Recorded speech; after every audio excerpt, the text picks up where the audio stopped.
This is Find Your Dream Job, the podcast that helps you get hired, have the career you want, and make a difference in life. I'm your host, Mac Pritchard. I'm also the founder of Mac's List.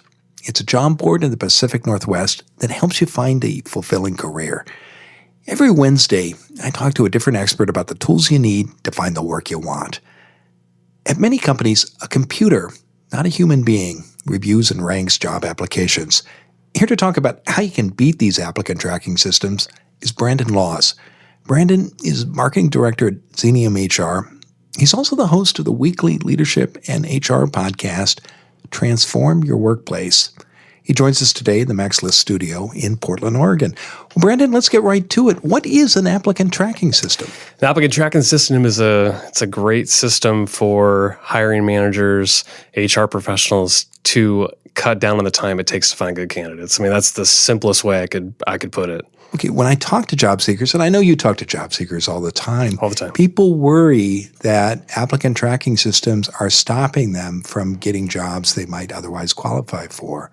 What do you say to people who have that concern? That is the reality, right? They are being filtered out. And it's because there are higher and better uses for HR professionals and hiring managers. They don't have the time to go through stacks and stacks of resumes. So as long as we understand as job seekers that is actually happening, you're being filtered out through whatever tools and filters that they're setting up, that there's a way to beat it too. There is a way to cut through, and most people are making lots of mistakes about it. I want to talk about those ways to get past the system. Just to be clear, we're talking, when we speak about applicant tracking systems, about a piece of software. It's not actually some mechanical robot. No. Yeah, a lot of people probably think it's like some robot AI system, but the reality is it is like usually a cloud-based software tool that sits in the browser that you would access as a manager, and you'd see all the candidates that are applying for your positions, and you could put job postings out there, and it's a really nice tool. I recommend most employers have it, but there's a good way to use it and a not so good way to use it. Well, how about use? Are most companies today using applicant tracking systems, or is this something that you'd find at big corporations, or small companies using them too? Yeah, I mean, all companies are really using them. I don't know the exact number, but I think enterprise level organizations are most certainly using them. But small businesses are really starting to use them now too, because the cost to have these tools on a subscription model is affordable now. And I think people are realizing that we're spending way too much time on basic administrative things, and so now herein lies the issue that we have. It's not really an issue. It's the fact that we have this great tool. Now we need to make sure that we're finding the right candidates, and we're not filtering out ones that would actually be a good fit for our organization. So it goes both ways. There's issues on the candidate side, but also the employer side. So I think people are going to get a lot of value from this conversation. So what's happening here is the old manual methods of reviewing and ranking applications have been automated. Yeah. Instead of having perhaps a administrative assistant go through piles of resumes by hand, it's being done automatically by a software system.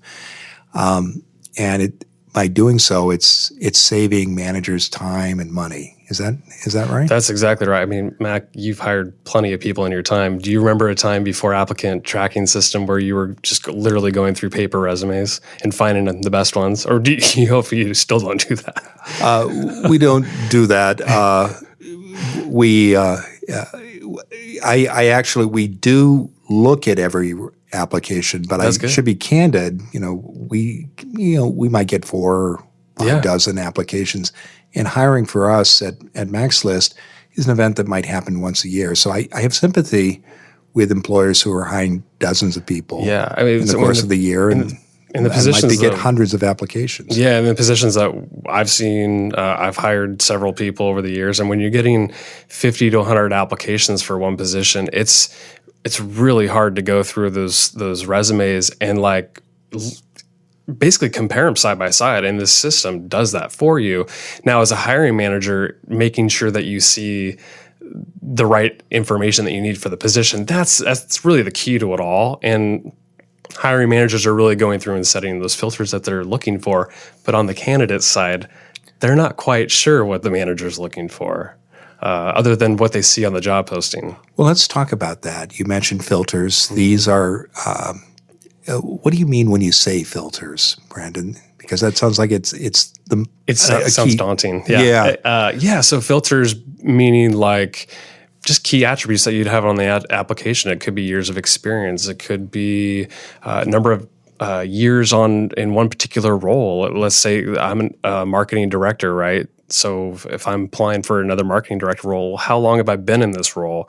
And with applicant tracking systems, I mean, it's like literally a database of a bunch of data and text. So running reports is really easy for a hiring manager, so they can look through those things. Degrees, it could be education, anything that you really want to filter for. So it's experiences. It sounds like it's also skills might be filters as well. Yeah, that's a great example. Okay. Any other important qualities that or experiences I mean, we talked about skills and experiences. Anything else that might qualify as a filter? Yeah, I mean, really just anything that you put on the application. A cover letter, perhaps, but that's more text-based. So I would say like individual fields that you see on an application would be reportable and filterable. Good point. So how do managers pick these filters? Because sometimes it might be clear what a filter is. Yeah. You mentioned fields in an online application. Sure. Sometimes you might not know. Maybe it's X number of years of experience. How, as an applicant, can you understand what filters matter most? So that's a great question. I would say look to the job posting. And not every employer is great about this, but I'd say if you see the job posting lists skills and requirements, I'd say that in your cover letter or in the application, you need to have those because that's where they're likely filtering for. So if I'm hiring for a marketing manager role, I'd probably want to know that they have hired people. I'd probably want to know that they have experience in the Adobe Creative Cloud suite. And those would be things I could easily search for. And you would say all those things in a job description? I would. I personally would. I would try to be as clear as I could on the job posting about what the experience is going to be like, but also what skills I'm looking for. And if somebody's then submitting an application that doesn't have any of those things, then it's likely they're not going to make the cut. You work for an HR firm. I do. In your experience, do you see your colleagues at other companies and HR directors at other firms follow your advice? Well, I mean, that's not just my advice. It's kind of best practice. It's what I'm seeing. And so I'm sure hiring managers all treat it a little differently. I'm just generally speaking about what hiring managers are likely doing organically. I don't know if people are really following them. There's probably laws associated with all of these things. I'm not the expert in that. I'll tell you that up front. But what I'll say is just the tendencies that I'm seeing with hiring managers. And I mean, it makes a lot of sense. We want to find the right fit also from a soft skill, hard skill, and also a culture fit. And if those aren't represented in an application resume that's submitted, there's no way they're making the cut. You mentioned we've been talking about technical skills, Yeah. things like skills and experiences, education. You mentioned soft skills. Are there filters for soft skills that candidates should be aware of? I would imagine that it's kind of like when your basic needs are met, that you have all the extras. So what I mean by that is like you would, as long as the skills that you're looking for, the technical skills are met, then I think that's when employers or hiring managers might start diving into, okay, are they going to be a culture fit? Do they have the soft skills that we need to be successful with the organization? I think that's only going to be represented through probably the cover letter or anything else that might be out there digitally. And what I mean by that is a lot of people now with the web, they have personal brands. And when I'm talking to people, especially people who are like, I want to do an informational interview with you, I'm seeking a job, I'm getting out of college, I always say, you need to build your personal brand outside of it. In other words, you need to think like a marketer. That is what I'd want to hit home, is that the only way you're going to be able to represent like what soft skills you may have and whether or not your values align with the organization is by having all of those things out in the community and on the web. And we're talking about applicant tracking systems. Yep. These are online forms, Yep. and there's a algorithm that's reviewing and ranking applications based on how people respond. How can you what difference can a personal portfolio or personal brand make when an algorithm is making that first choice? Yeah, and I don't know if it's so much of an algorithm other than a hiring manager likely searching for certain attributes. And so here's an example. I'll just walk through how I might do it. So with an applicant tracking system, and most of them do the same thing, let's say I have 30 resumes and applications. I might filter based on a couple key attributes that I need. So I mentioned, I'll just stick with the marketing. I'm looking for Adobe Creative Cloud Suite. I'm looking for somebody who has edited podcasts before, for example. So if I return 10 resumes or applications back with those things, then as a hiring manager, I'm gonna filter the pool down a little bit, and it's manageable at this point now. So I can start diving in, looking at the cover letters, and really go down the rabbit hole of, what does their social profiles look like and all that. Because I really want to see people who are involved in the community, especially if you're hiring for an HR person who supposed to like people and support their employees. I'd want to see that they're volunteering and involved in some nonprofits and things like that. And I think you're only going to get that if for one, they're talking about it in their cover letter, or maybe LinkedIn, it's represented, things like that. So the first cut is that online application, and a ranking comes out of that. Yeah. And then the manager typically will look at the cover letter, a LinkedIn page, maybe a personal website that might be linked to in the online application. Yeah. That's exactly right. And what I've done in the past, and I know a lot of hiring managers do, is you would go through and there's literally star ratings in some of these applicant tracking systems where you can either have it automatically filtered based on their attributes that you're looking for, or you can actually manually go through and click, okay, this candidate, probably 5 stars. This one's a 4, this one's a 2. And if you wanted to go through manually, you could do it that way. And then that way you're filtering then, okay, I want all my 5 stars. I'm going to start with them first. I might have a phone screen done with them automatically just because their resume is such a great match. So these tools are great because it cuts down on the time it takes to hire people. And seemingly you don't want to miss anybody. And so these systems and the tools can automatically filter for you. So you don't have to spend all your precious time doing it. I'm glad you explained the system. When we come back, I want to take a quick break. I want to talk about how to get clear about those filters and perhaps keywords. We can talk about that. And then another question I know that is got to be on the mind of a listener is, well, what if I don't have 100% of the qualifications listed in the job posting? Should I still apply? So stay with us. We're going to take a break, and when we come back, we'll continue our conversation with Brandon Laws about how you can beat an applicant tracking system. It surprised me to learn from Brandon that many people don't fill out every field in an online application.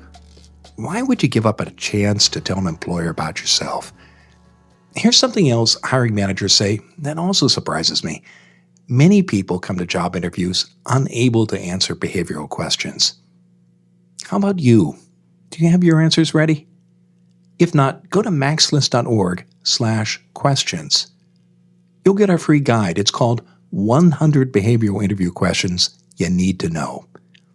And we'll take you through 4 steps you can use to answer any behavioral question. You'll also get a list of the most common questions of all.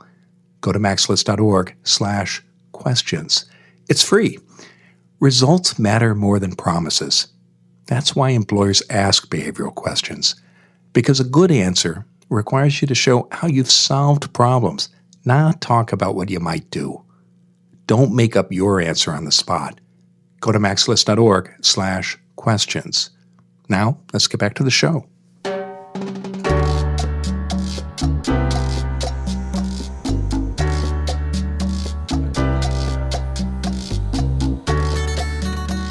We're back in the MaxList studio. I'm talking with Brandon Laws. He's the marketing director at Xenium HR. He's also the host of the terrific podcast, Transforming the Workplace. Brandon, you did a great job explaining why HR managers use applicant tracking systems and how that system works, and the importance of filters. And one of your tips, which I really appreciated, was start with a job description. Figure out what matters to the manager. It's hiding there in plain sight. So what would you say to a listener, though, who thinks, gosh, I've only got 70, 80% of what this manager wants. Should I still apply? And I think the answer is yes. If you think that you can do the job and that you're a great fit for the organization, I would say look past the skills and attributes that are on a normal application, and you can make all that up in the cover letter. Because I think even though hiring managers may be filtering out for certain skill sets, I would say that if I see a really thoughtful cover letter that's explaining their experience, how they might be a great fit, all the things that they're doing in the community, and things that they're building outside of work, I might say, wow, they're a great fit. And you can see an alignment there because, with these applications and these forms that are going into an applicant tracking system, they're so stripped down and they're fields, right? It's hard to see what kind of person they are. So I'd say most hiring managers are probably, even if they're 80% matched, they're probably still going through some of these and looking, okay, did they at least do a cover letter? I'll give them the benefit of the doubt. I usually always do. I would look through those at least. In some cases where it's a 50% match on skills, then I'm probably not even looking at it all together. So but I got to ask, is there a magic cutoff? Is it 60%, 70%, or what do you recommend?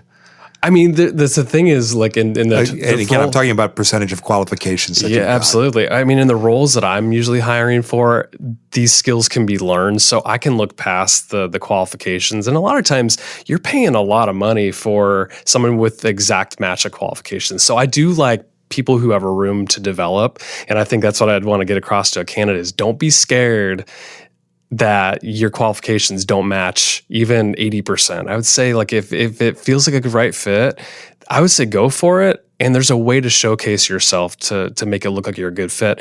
But it also has to be a genuinely good fit. You don't want to get into a situation where you're not going to last. And how do you showcase yourself to show it's a good fit? You mentioned the cover letter. Talk more about that and maybe other opportunities that a candidate has who might only have 70, 80% of the qualifications. Mac, you're probably seeing this quite a bit, but especially with younger folks, they are looking for a great work experience. They're looking for values alignment. And so it goes both ways. Employers want to find people who are going to be a good culture fit and not just literally the perfect skill set. They want both, and candidates want that as well. They want to be able to work for an employer that shares the same values as them. So I'd say that the cover letter is an important piece. You want to be able to talk about why you're going to be a good fit and why you see the world the same way that they do. And I think for a hiring manager, they're going to eat that up. It's got to be genuine, though. It will be teased out in an interview for sure. We've talked about filling out online forms. We've talked about the cover letter. Often applicant tracking systems almost always ask for a resume. Do you recommend customizing the resume? I recommend customizing every aspect of the resume and cover letter. Will people go through the hoops of doing it? I don't know. I've seen people who... Why does that help an applicant to tweak the resume? Shows them that they went through the effort and that they genuinely want the job. I've seen people submit the exact same resume, exact same application for 5 different jobs in the same organization. And that just, to me, seems lazy. I don't know what your feeling is on that, but to me, it means that you didn't go through the effort, and maybe you're doing that for other employers as well. So I don't like it. I've talked to job seekers who sincerely do that because they think, well, if I apply for a large enough number of positions, eventually I'll get a call. The law of large numbers. And people believe this authentically. What would you say to a listener who's following that strategy? I think that's going to work. It possibly could work. If you're blasting them out, you're bound to hit on something. It's no different than like what I do in email marketing. Like you send out 10,000 emails, you're likely to get a sale or two from something you send. What I would say though is if you think it's a perfect fit, like you remember going to college, right? Filling out an application. How long did it take you to fill that out? Probably a couple hours, right? You had to customize it. You had to write an essay. You can't write the same cookie cutter essay and send it to every college. It's the same with job seekers. You really have to put a lot of thought into it, and it comes through. People will sniff it out. We haven't talked about keywords, and I think we touched on that when you mentioned filters. Again, going back, looking at the job description, identifying the things that matter most to a hiring manager.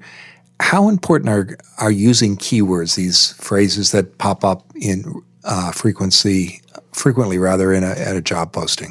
I would say, yeah, like when hiring managers crafting a job posting, they're likely, if they're going to search and use filters within an applicant tracking system to pull back some resumes and candidates, I truly believe that they're going to be looking at the ones that they put in the job posting. So candidates would be to their benefit if they use a lot of the same language that the job posting is using. And that's really, as much as I have to say about keywords, that's the go-to. Do you see applications? I've heard this from other hiring managers where keywords are just used almost robotically. In other words, they're just repeated again and again in the hope of raising a review score.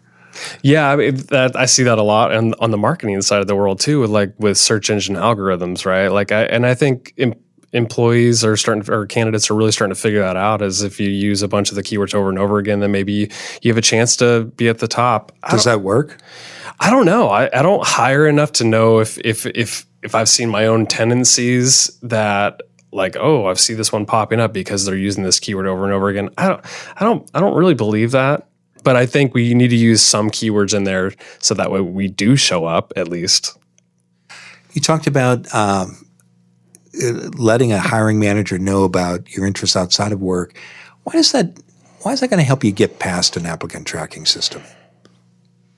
I don't know if it gets you past the applicant tracking system. What I think it does is, as long as you have made a cut, it's the only other way you're going to be able to showcase yourself outside of being in front of a hiring manager in the interview. So I'd say, like, the applicant tracking system is great for at least putting your skill sets down and giving hiring managers a sense for who you are and giving them the resources to find it out for themselves. What I can't stand, Mac, is when I'm hiring for a position and all I see is a resume with all the fields filled out, which is fine, but maybe no cover letter and maybe no links to LinkedIn or their own personal website or their own portfolio. I like seeing all those extra things because it might save me time long-term asking those things in the interview or asking them to show me some of their work.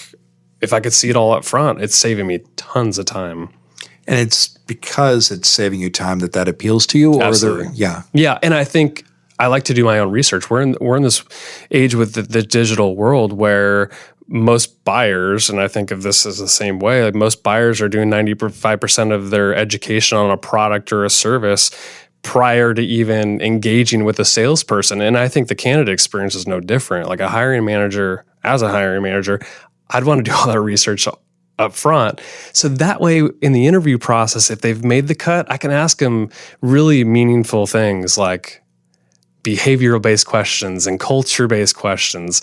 And I think that's what we've come to is as long as you're meeting the needs of the skills and the soft skills and hard skills, we want to know who you are as a person.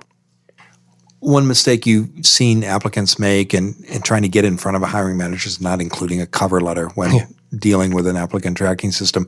What are some other mistakes that you and others in human resources field see that candidates can avoid when working with an applicant tracking system? Mac, this will seem so basic, but what I see a lot, grammatical errors, missing fields, just mistakes. What's a missing field? I don't understand. Meaning, like, if there's not a required field, but it's an open field that, like, it should be filled out, and there's just missed or something, like it might look optional to the candidate, like adding email your address, LinkedIn profile. LinkedIn profile could be anything, like years of experience in a position. And why is that a problem, Brandon? I mean, candidates are busy. They might be applying for several jobs. How is that going to help an applicant to fill out all the fields? Well, for me as a hiring manager, I put myself in that shoes, like seeing that as a missing field, then I have to either do the work to find it out, or I will notice that they weren't paying attention to the details, and so then I'll filter them out immediately. But it wasn't required.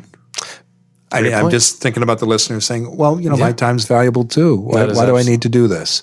Yeah, that's a good point. So then you could flip it on the employer side and say, well, then make every field required. You don't want to put too many hindrances on people to fill out an application. But no, I get that perspective. It's a good pushback. Yeah. Well, but again, it's what I'm hearing you say is if you want to stand out, well, you have an opportunity by completing those fields. Yeah, if you want to stand out, fill out the fields, make sure that they're accurate, make it personalized. I mean, if you can find out the hiring manager's name and who this is going to and customize it based on them, that's going to even set you apart from everybody else. Cover letter is an obvious one. So there's a lot of things that I'd say if people can do, they're going to rise to the top. But the mistakes are they're many. There are grammatical errors and missing fields and no cover letter and those sort of things. What about follow-up? So many people I talk to say they've sent in an application and they haven't heard back. But is there an opportunity? Do you recommend that people actually follow up and contact the company?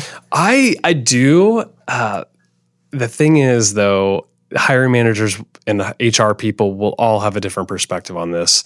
Some people are very friendly and expect a follow-up in a written card or something, an email perhaps, or a phone call. Some people are the exact opposite. Sometimes they use the applicant tracking system because they don't want to have any communication except for on their own terms. So I'd say try to judge your audience if you can. Figure out who the hiring manager is. I've also seen some people backdoor in through other employees, so which is a decent strategy. I think you got to tread lightly on that. But I've seen people operate through somebody and say, "Hey, Brandon, who's the hiring manager for this position at Xenium?" Because maybe I'm connected with them or somebody they know on LinkedIn. And so I do like that strategy. It's showing that they're going through the effort and they're thoughtful about it versus just blasting the recruiter or HR person or a general email inbox. I think that's not going to be responded very well. So if you follow up, you might hear no, but a door might open as well. I think a door could open, very much so. Okay. Well, it's been a terrific conversation, Brandon. Now, tell us what's next for you. What's next for me? So in my role at Xenium as a marketing director, I host a podcast, Transform Your Workplace. It's been going on since 2012. It's geared towards HR professionals and small business leaders. And we've got weekly shows. And I'm interviewing some great authors on leadership and communication. And it's an exciting show, but that's just one sliver of what I do. I mean, I'm doing all digital marketing for Xenium inside of an HR consulting company, and I'm going to keep at it. It's a lot of fun.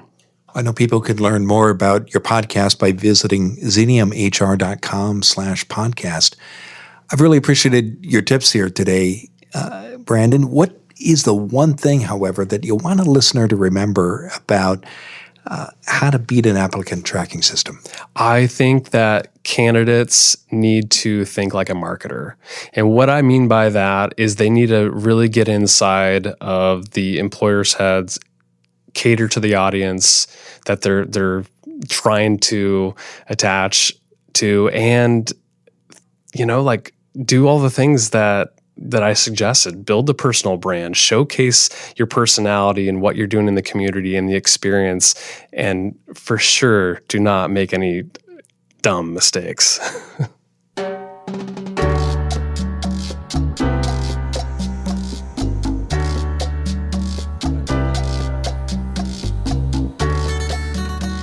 After you get past the applicant tracking system, you still need to ace the interview. And you can count on the hiring managers you meet to ask behavioral questions. Do you have your answers ready? Get your free copy today of 100 behavioral interview questions you need to know. Go to maxlist.org/questions. Again, that's maxlist.org/questions. On our next show, our guest will be Susan Joyce. She's the publisher of jobhunt.org. It's a terrific job search advice site. Susan says one of the biggest mistakes job seekers make is wasting time on job boards.